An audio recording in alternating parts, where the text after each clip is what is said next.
Peter Touch of the blessed memory once asked the world, legalize it, I will advertise it.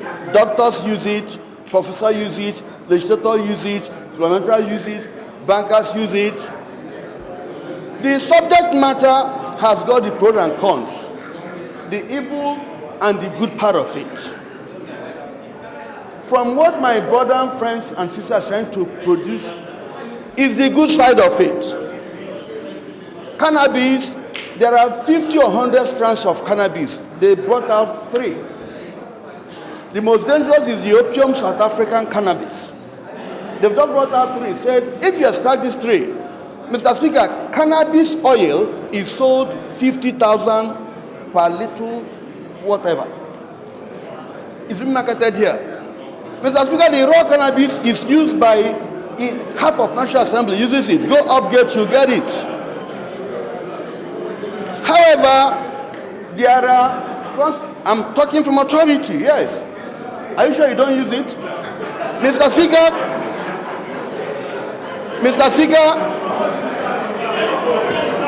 what, am I protected? Of course not. Okay. Mr. Speaker, no, I don't mean this house. The house is outside, not here. Mr. Speaker, am I protected? Or sir is trying to... Am I protected? Or sir is trying to put words into my mouth? I said the houses, I'm trying to say here. No, I didn't mean here. Mr. Speaker, what I think we should do is not to allow colonial issues haunt us. In Caribbeans, in Latin Americans, in US, they have liberalized the issue of cannabis. They are now scientifically extracting oils from it. Some states of America, yes. In some states, they have done that. Honorable August, take your seat. Honorable August from Eboi. Is to say, can we regulate the use, planting, and whatever there, than leaving it an open market where everyone will just trade? They are only seeking for regulation. Right now, let us not pretend we do not know the dangers of cannabis because it's not regulated. A total ban will bring us in the loss of money, will make some people grow without legality. But my worry now is, in licensing these people, must it be purely scientific pharmaceuticals? Somebody moved a bill now to recognize native doctors and a herbalist. If a herbalist, my brother, comes and says... Honorable colleagues, it's very difficult to follow this debate. The noise, the decimal... Silence, please. It's just too high. I cannot even hear, I cannot follow the debate. Please. Honorable from Toro and Honorable from Muchika. It's a very important debate. Honorable please, member representing let's try Muchika, and follow Honorable member representing Toro. Sit down, please. Thank you, Mr. Speaker, for the protection. I'm just saying that somebody put a bill now recognizing traditional herbalists or whatever. Will they also be allowed, for example, to say, I'm a famous herbalist. I'm one, sir, Mr. Speaker. I use it to do asthma.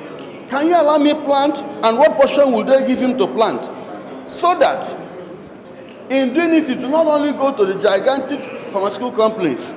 So in all, I will beg my brother to say that this thing should be subjected to rigorous public hearing, where all the experts on narcotics and all whatnot and so will be made to, but my fear, if we can finish this in front of time, to come and look at it and say, yes, you can grow this. And then, in the area of growing it, must be a specific farm, condoned, protected. Mr. Speaker, the use of bombs and manufacturing is offensive, arms. But some people are licensed to do ammunition and bombs. I want to beg my brother, who I know his competence, I know his worry, like he said, in his federal constituency, they do it a lot.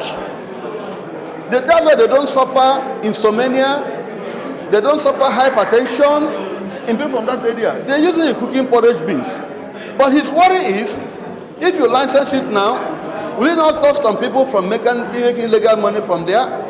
So anybody who wants to grow and supply, will they allow him? Therefore, let a proper public hearing, mandatory public hearing, properly advertised, result shown to all, be conducted before this can go. Thank you, Honorable. We're all aware, sir. I think there's no part of this country today, if you look at the number of youths on the street, the frustration they are going through leads them to a lot of the things that are normally should have been controlled. And part of the frustration that leads them to participate is drug abuse. And I have a lot of fear that when we try to, by any chance, legalize in the name of sorting out issue of cancer, I don't know how many Nigerians have cancer. Ben Kalu, I want to say that my daughter was contracted with cancer at very young, tender age. And I know there are a lot of other herbal treatment that could be done. Among them, soap. It's a very good cure for cancer, the leaves, the fruit, which if we really mean, and it has international support. She was treated in Ghana, a cancer center, and I believe they were the first to bring our attention as to what we should go to buy, not to go and look for cannabis.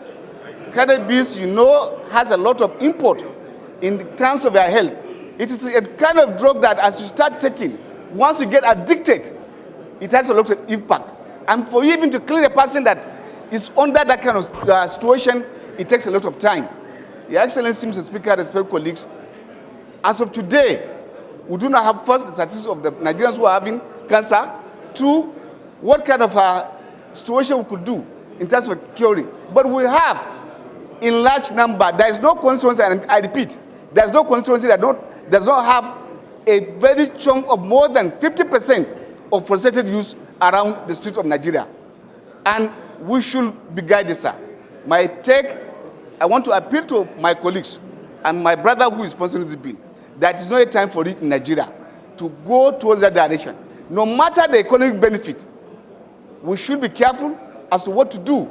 Sir, you need to go around here, town, we say, just behind SAS division. If you are around that, if they are in the evening, the people you see them there, all they are going there is to buy drugs. Today, drugs abuse in Nigeria have come to the extent that even the Messiah or those who are selling tea on the street, they have different formulas for drug abuse. And I believe any attempt to allow this will further compound the situation of drug abuse by Nigerians. And I think as a responsible citizen and country and leaders, we should be mindful of how to clean the society of those evils. The bill that came up for consolidation yesterday was to see a way of using what we have in the country known as cannabis for medicinal purposes. Nothing more than that.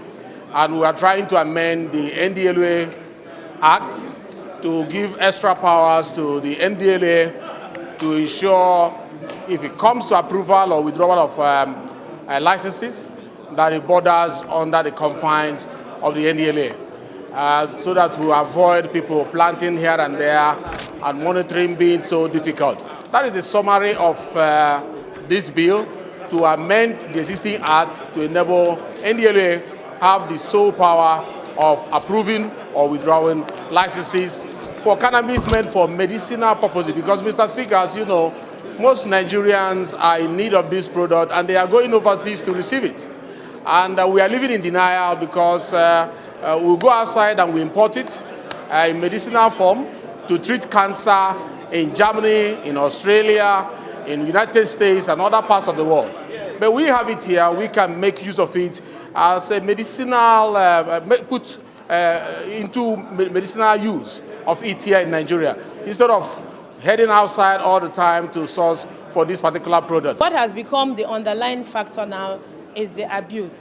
But I'd like to also bring it to the fore that the trait of the SIP cannabis we are talking about is the non-psychoactive. It's not the tetrahydrocannabinoid, which is psychoactive. Now, going back to the issue of control is where we have the problem. And I can see the mindset and the reactions of colleagues has been on the area of control. But the issue of control, what don't Nigerians abuse? Even Coca-Cola, even Panadol, and most drugs that have been abused now cannot be brought close to the cannabis. So in the interest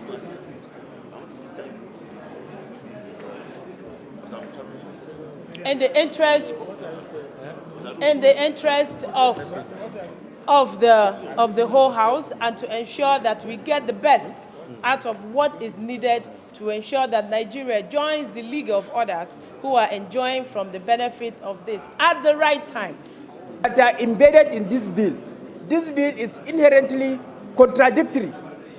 It speaks from both sides of the mouth. At the end of the day, which aspect of the bill are we passing? Are we passing the aspect that decriminalizes the use of cannabis, or the regulation for medicinal use, or regulation and issuance of licenses for use of cannabis? So, Mr. Speaker, from the very foundation of this bill, it is faulty, and therefore it should not go for second reading until these very fundamental issues are sorted out, so that members will not be misled to passing this bill. To which one are we passing? So these are very, very fundamental issues that need to be sorted out before we proceed further. Then on the general argument of whether this bill should go for second reading or not, I am completely opposed to the second reading of this bill on the ground that, one, the medicinal aspect of cannabis has not been established for now. It has not been established.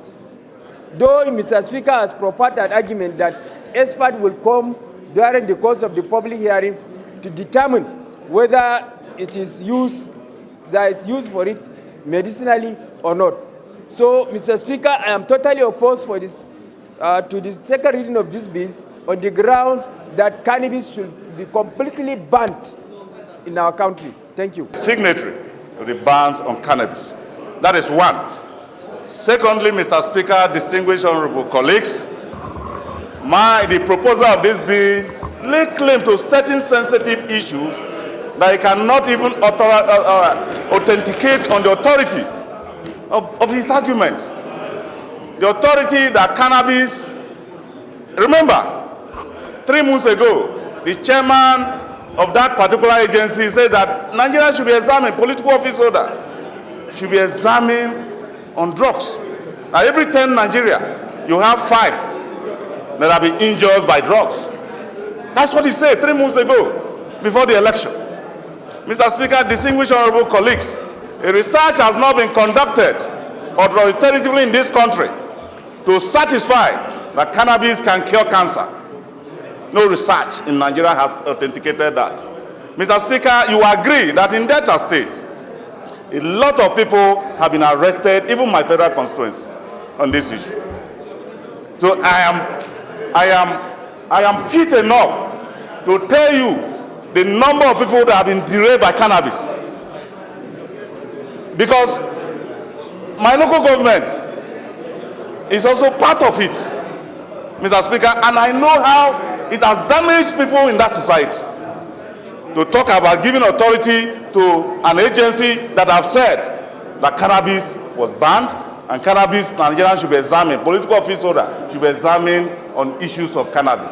And we are coming here to come and legislate upon it. Mr. Speaker, before we transport policy into a drafting aspect to become a law,